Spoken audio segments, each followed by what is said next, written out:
Sebelum melanjutkan Qososul Anbiya atau cerita daripada para nabi, sebagaimana mungkin dulu, karena ini sudah tidak tahu ini pirang Ramadan ini kitab ini udah hatam-hatam ini. Tapi ini insya Allah sudah mau hatam, tinggal 2-3 nabi lagi insya Allah hatam. Dulu mungkin pernah dibawakan, tapi kita ingatkan bahwasannya cerita-cerita orang soleh, apalagi para nabi, apalagi Nabi Muhammad SAW itu sangat-sangat penting. Apa mana akhir zaman niki nggih. Sing mumet ndase niku nggih, sumpek-sumpek, cah nom-nom sing gola-galo, obatnya niki Pak nggih.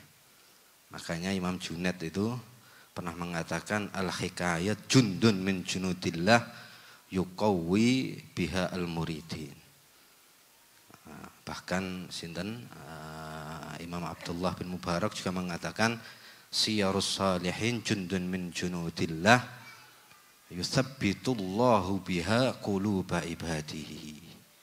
Nek critane wong saleh mawon nggih, itu bisa menjadi sebab penguat hati, penguat keyakinan hamba-hambanya Allah yang beriman, bagaimana cerita para nabi-nabinya. Tatkala ditanya beliau-beliau niki nggih, orang-orang sufi ini dalile apa? Nah, beliau mengatakan dalam Al-Qur'an Allah tegas mengatakan wa kullan naqussu 'alaika min amba'ir rusuli ma nusabbitu bihi fuada. Loh, Kanjeng Nabi itu sama Allah ditegaskan tak ceritani daripada rasul-rasul nabi-nabi sebelum engkau wahai Muhammad. Tujuannya apa? Linusabbita bihi fuada, untuk meneguhkan, menguatkan hatinya Nabi Muhammad SAW dalam berjuang nggih. Nah, makanya jenengan dalam berjuang, berjuangnya macam-macam nggih. Ada berjuang untuk agama Allah, enek sing memperjuangkan hidupnya sendiri ngono nggih. Yurung kelar-kelar. Nah, tatkala putus asa, don obatin jenengan baca ceritanya para nabi, ceritanya orang soleh. Artosnya nopo, ojo mgu Ramadan tok ngono nggih. Niki wis gak hatam-hatam iki, jenengan ngenteni Ramadan. Nah, berusaha cari sendiri pun. Wis petang menit, kurang 1 menit nggih. Melanjutkan. Niki soalnya repot iki, sesuk ganti bebusin, ini piye gak jelas sih. Balik nih bingung nih bagine nggih. Sedikit nanti teruskan bebusin besok nggih. Nah, yang pengen genaan ya ke Kediri nggih. Besok ke Kediri bebusin. Melanjutkan selanjutnya kisah Nabi Zakaria. Kemarin Nabi Yunus, sekarang Nabi Zakaria. Dalam ayat disebutkan wa Zakaria idnada rabbahu rabbi la tadarni fardan wa anta khairul warithin. Dados nama daripada Nabi Zakaria itu disebutkan dalam Al-Qur'an sebanyak 8 kali. Masing-masing di ayat Ali Imran, Al-An'am, Maryam dan Al-Anbiya. Golek ana dhewe nggih, iki nek diwaca tambah dawa engko. Dan juga kisahnya, jadi namanya itu sendiri ada kisahnya. Disebutkan 2 kali mufassalan secara terpisah dalam 2 ayat, masing-masing di ayat Ali Imran dan juga di surat Ali Imran nggih. Bukan ayat, surat Ali Imran dan juga surat Maryam. Itu kisahnya. Kalau namanya tadi di 4 surat tadi disebut sebanyak 8 kali. Teng Maryam kafa dzikru rahmati rabbika abdahu Zakaria idnada rabbahu nidaan khafiyya. Nasabnya ini secara pasti khilaf ngoten nggih. Karena Nabi Muhammad saja itu kalau sampai Nabi Adam itu juga apa istilahnya tidak kuat gitu ya. Yang kuat cuma yang 20 atau 22 itu sampai Sayyidina Adnan. Ke atas itu juga ada khilaf. Tapi yang pasti beliau itu nasabnya nyambung kepada Nabi Sulaiman bin Dawud. Ke Nabi Sulaiman bin Dawud. Zakaria bin Dan bin Muslim bin Soduk wis angel iki jenenge dawa sampai Nabi Sulaiman bin Dawud alaihimus salam.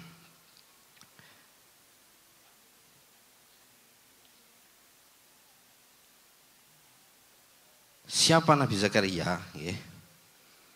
Jadi Nabi Zakaria itu sebelum diutus menjadi Rasul, beliau itu adalah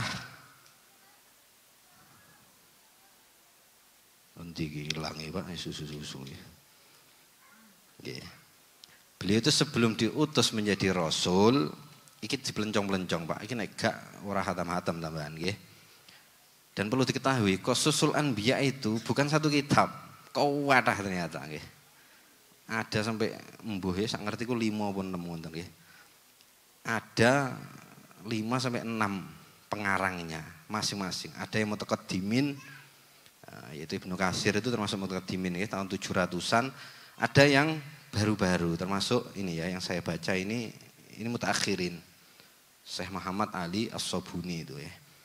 Juga ada Syekh Muhammad Mutawalli Sya'rawi itu juga punya. Dan masih banyak. Maka kita ambil yowis teko kono teko kene ngoten nggih.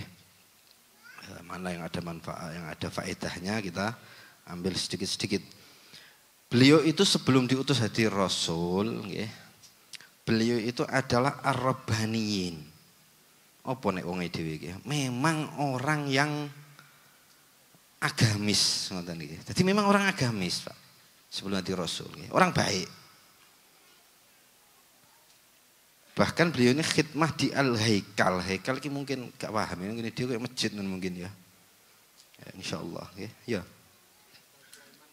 Ya, Haikal pokoknya ya. Tempat ibadah lah. Wa kana Imran, sareng-sareng sinten diantaranya bareng dengan Sayyidina Imran. Ayah daripada Sayyidatuna Maryam radhiyallahu anha. Bae Nabi Isa mengke nggih. Itu sama-sama. Dan beliau-beliau ini termasuk pembesarnya. Jadi ada banyak nggih. Rabbaniyin itu nggih, orang-orang yang ahli ibadah, orang baiknya itu ada banyak yang khidmah di tempat ibadah tersebut, ada banyak. Di antara yang paling terdepan yaitu Sayyidina Imran. Dan juga beliau ini ya. Dan juga masih ada banyak yang lainnya. Iki sing sakti-sakti ngoten nggih. Nek kene bahasane wal kahinul akbar ngono. Iki kok omate dukun duduk ya. Jadi sing sakti-saktine iki di antaranya Sayyidina Imran itu nggih. Dan spesial nggih, Sayyidina Imran itu bukan nabi. Tapi disebut dalam Al-Qur'an nggih. Karena termasuk orang yang istimewa dan juga nantinya melahirkan putri yang istimewa yaitu Sayyidatuna Maryam. Jadi iki yo enek wis iki gak usah dodo iki. Ya beginilah. Jadi kitab iki yo beda-beda, Pak. Ada yang bilang Nabi Zakaria itu mantune Sayyidina Imran. Tapi di lain kitab itu ada yang mengatakan bukan mantu tapi peripean. Peripean berarti podo-podo mantu ngoten nggih. Ndek Blitar jenengan mantu, wong sitoke yo mantu itu peripean nggih. Bahasa Arab adilun nggih. Aindal ya lam adil. Itu adil itu peripean, podo-podo mantu. Tapi kalau di sini bukan mantu, bukan peripean tapi mantu. Berarti beliau Nabi Zakaria itu nikah dengan kakaknya Siti Maryam. Nek peripean berarti bojone Nabi Zakaria karo bojone Sayyidina Imran itu saudari kandung. Wallahu a'lam iku ya. Wis pokoke ngono ya. Dan nanti Sayyidina Nabi Zakaria ini nanti yang mengasuh Sayyidatina Maryam ya, karena beliau itu yatim nanti. Belum lahir, abahnya yaitu Sayyidina Imran itu meninggal dunia itu nanti ya ceritane, dan ini cerita yang bagus. Koyo bagiannya Bebu Husain ya. Sayyidina Maryam itu perlu diceritakan. Karena di situ banyak motivasi mulai sebelum beliau lahir, bahkan sebelum dikandung, sampai nanti lahir, sampai besar, banyak kisah-kisahnya. Gak usah sebut ini gini. Pun terakhir, kapan diutus? Nah, kapan diutus? Nabi Zakaria itu kapan diutusnya? Di sini disebutkan Kubaila, itu Qobla ya, berarti jaraknya sangat pendek. Jadi sebelum lahirnya Nabi Isa dengan jarak yang pendek. Sedilut sadurunge Nabi Isa dilahirkan. Oke. Kemudian beliau diutus kepada Bani Israel. Kalau di sini itu disebutkan kenapa diutus beliau ini, bahkan Nabi Zakaria dan juga Nabi Yahya nanti anaknya diutus sebelum Nabi Isa. Langsung 2 nabi, Pak. Nah, ini spesial ya, karena Nabi Isa itu adalah nabi terakhir, bukan untuk umat ini ya, tapi nabi terakhir yang dari Bani Israel. Nah, makanya sebelum penutupan dikirim ini langsung 2 nabi, Pak. Ini disebut nih tamhidan wa idzanan bi qurbi miladis sayyidil akram wan nabiyil a'zam Isa bin Maryam alaihi wa ala nabi afdhalus salatu wassalam. Nah, jadi mengenalkan dan mempromosikan ngoten nggih Nabi Isa alaihissalam. Jadi sebelum Nabi Isa dikirim 2 nabi, yaitu Nabi Zakaria dan juga Nabi Yahya. Kalau kita ikut tadi yang pendapat bahwasanya istrinya Nabi Zakaria itu adalah saudarinya Siti Maryam, ya berarti paman Nabi Yahya itu misanan. Berarti dikirimi pamane, kemudian misanane, baru nanti diutus Nabi Isa alaihi wa ala nabiyina afdhalus sholatu wassalam. Beliau diutus sebelum lahirnya Nabi Isa kepada Bani Israel. Seperti biasa, ya cerita-cerita yang sebelumnya yang sudah kita lupakan koyoke.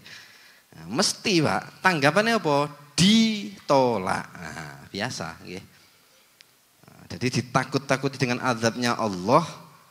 Nah, mokong Pak.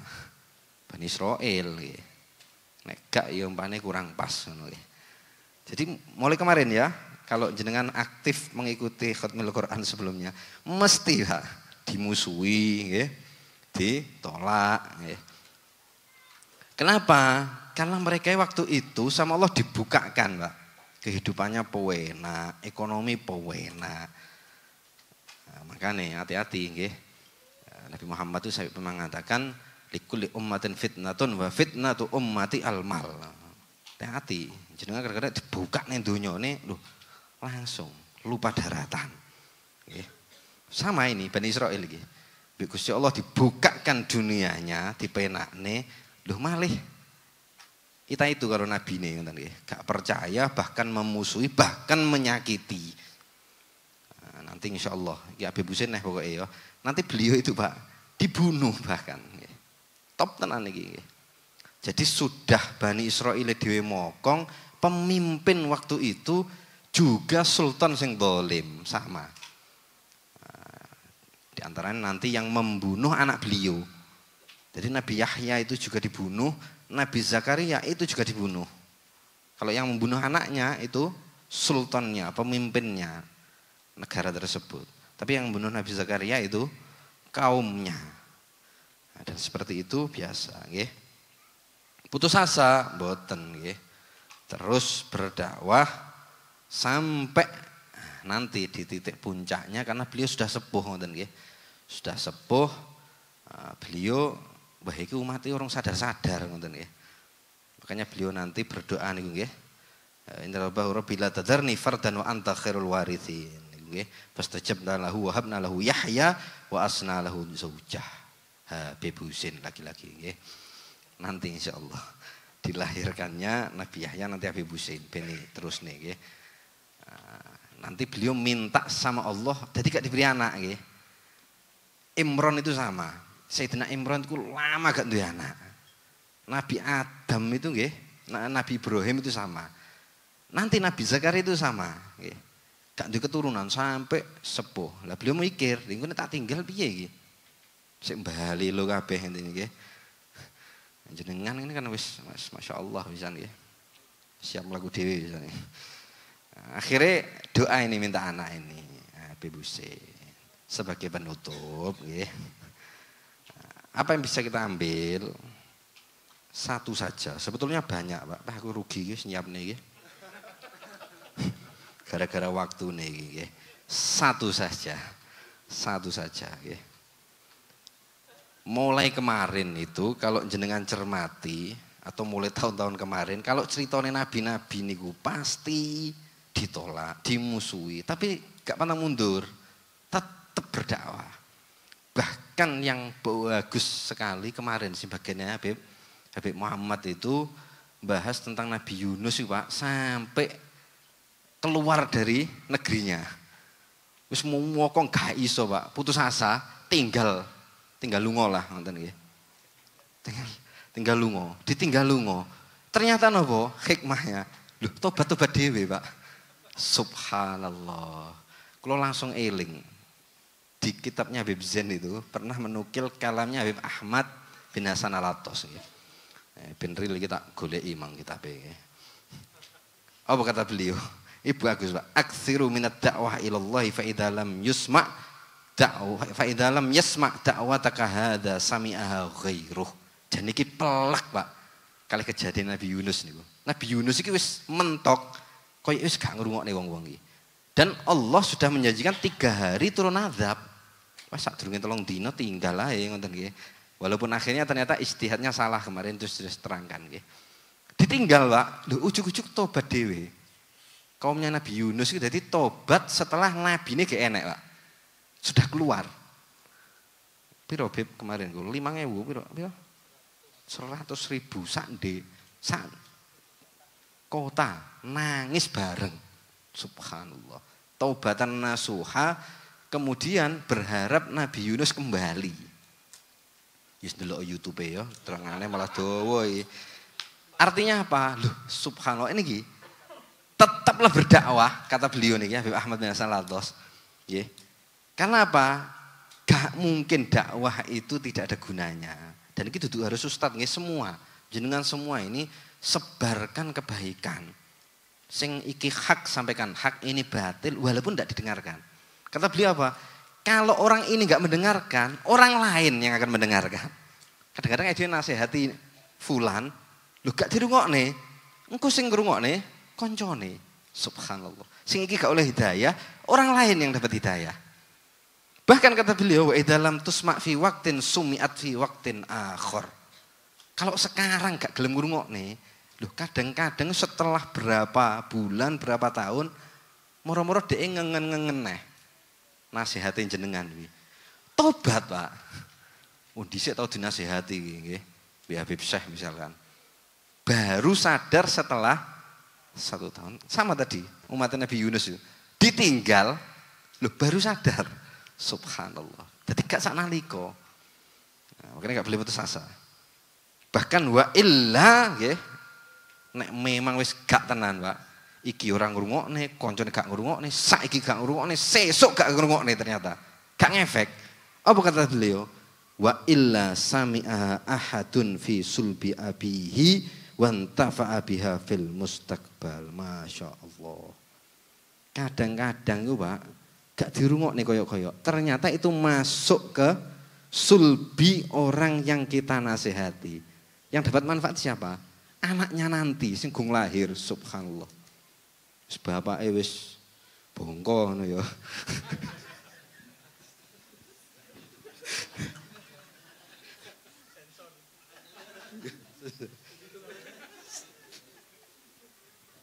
Sensor.